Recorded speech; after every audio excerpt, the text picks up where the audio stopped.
Bonjour, voici mon histoire. Alice et moi étions de très bons amis. Depuis des années, nous partageons toutes les deux nos galères. En effet, j'étais une femme seule, avec 3 enfants et je n'avais pas vraiment de travail. J'enchaînais de petits boulots bien payés et je faisais du ménage par-ci par-là. La situation d'Alice n'était guère mieux. Elle aussi galérait dans la vie. Son mari l'avait quittée et elle devait jongler entre la faible pension que lui versait et les petits boulots qu'elle avait. Bref, nous n'avions pas une vie facile. On se débrouillait et on se lamentait sur notre sort. La vie était vraiment difficile à Bourgeville, mais on était là l'une pour l'autre, toutes les deux contre le monde. Un jour, la chance me souria. Je décrochai un bon boulot dans une ambassade de Bourgeville. J'étais heureuse. J'allais enfin avoir un bon salaire et cotiser pour la retraite. Je devais travailler chez un salarié de l'ambassade, Monsieur et Madame Mendez. Monsieur et Madame Mendez vivaient à Bourgeville depuis 1 an. Ils venaient de Lyon et vivaient dans une belle maison. J'étais vraiment impressionnée par le luxe par rapport au taudis où je vivais. Ça n'avait rien à voir. Je débutais alors le travail, j'étais heureuse, je travaillais durement. Fallait que je garde ce job. Monsieur et Madame Mendez étaient très contents de mon travail. Ils avaient même décidé de me laisser garder leur fille de temps en temps, le soir lorsqu'ils sortaient entre amis. Si je voulais bien sûr arrondir mes fins du mois, j'acceptais avec joie. Alice était ravie pour moi, car à Bourgeville, avoir un bon taf était aussi rare que de décrocher le loto. 2 ans passèrent, tout allait bien. Monsieur et Madame Mendez étaient toujours satisfaits de mon travail, et à chacun de leurs voyages, ils m'apportaient des cadeaux. Je devais hélas m'absenter. Je devais aller faire le deuil de ma grand-mère qui venait de décéder, et j'étais très éprouvée. J'avais alors demandé à Alice si elle pouvait me remplacer. Je tiens à préciser que dans mon pays, cela est fréquent. Je ne voulais pas que quelqu'un d'autre prenne mon travail. Et pour assurer ma place à mon retour, je demandais à mes patrons d'accepter ma demande. Cela me garantissait de retrouver mon taf une fois mes congés terminés. Ils ne virent pas d'inconvénient, à condition qu'elle soit aussi efficace que moi. Tout était parfait, je partais tranquillement. Alice prit ma place pendant 1 mois. Et à mon retour, je récupérais mon travail. Rien de spécial ne s'était passé, me dit-elle. Sauf que je remarquais que mes patrons étaient de plus en plus insatisfaits de mon travail. Surtout M. Mendez.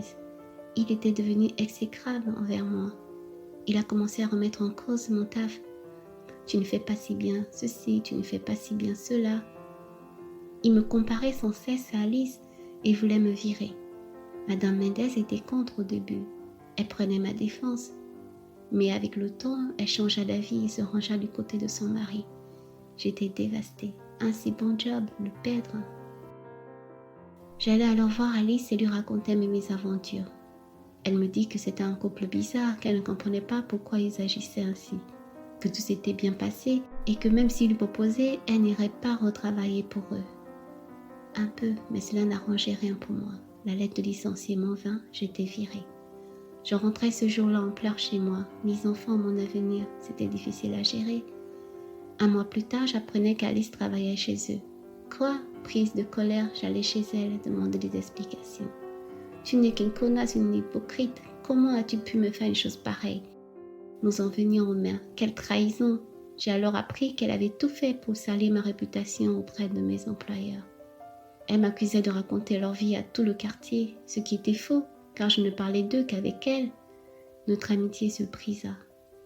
Je n'adressais plus la parole et cela faisait 4 mois.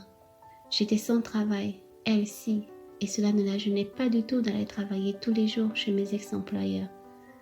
Tout le quartier le savait. Et un jour, une de nos voisines vint me voir pour me dire qu'elle voyait Alice fréquenter un homme. Il avait une belle voiture et venait sans cesse chez elle. Il la couvrait de cadeaux. D'ailleurs, ils avaient remarqué qu'Alice avait un train de vie très élevé par rapport au salaire et au métier qu'elle faisait. J'étais très curieuse de savoir qui c'est, mais j'étais loin de m'imaginer qu'il s'agissait en fait de mon ex-patron, M. Mendez. J'étais stupéfaite, c'est pas possible. Je pensais à Madame Mendez. Je comprenais alors pourquoi il m'avait virée. Il voulait avoir sa maîtresse sous le coude. Je pensais alors à Madame Mendez. J'avais détruit son mariage en apportant le diable dans son foyer. Il fallait que je répare cela. J'allai alors la voir et lui raconta tout ce qui s'était passé. Elle fut tellement en colère et choquée que je crus qu'elle allait tomber sur moi. Cela ne va pas se passer comme ça, me dit-elle. Nous avons alors convenu de faire une surprise à M. Mendez et Alice lorsqu'ils se rendraient chez elle. Lorsque M. Mendez nous vit, on sortit alors de notre cachette. Il était confus et fondit en excuses. Trop tard, le scandale éclata. Tout le quartier était présent. Il a même fallu faire intervenir la police. Madame Mendez demanda le divorce et rentra dans son pays. Monsieur Mendez fut viré lorsque l'affaire s'ébruita auprès de l'ambassade. Il fut prié de remettre sa démission et de rentrer dans son pays. Sa carrière fut brisée. Alice avait une telle réputation nationale qu'elle fut obligée de déménager du quartier. Je ne sais pas où elle est allée. Et je ne veux même pas le savoir. Et moi, je suis toujours au chômage. Voilà, personne n'est sorti gagnant de cette affaire. Si seulement elle avait été une bonne amie. Et vous, qu'auriez-vous fait à sa place? Qu'avez-vous pensé de mon histoire? Merci de liker, de commenter et de vous abonner à notre chaîne pour plus d'histoires. Merci, au revoir.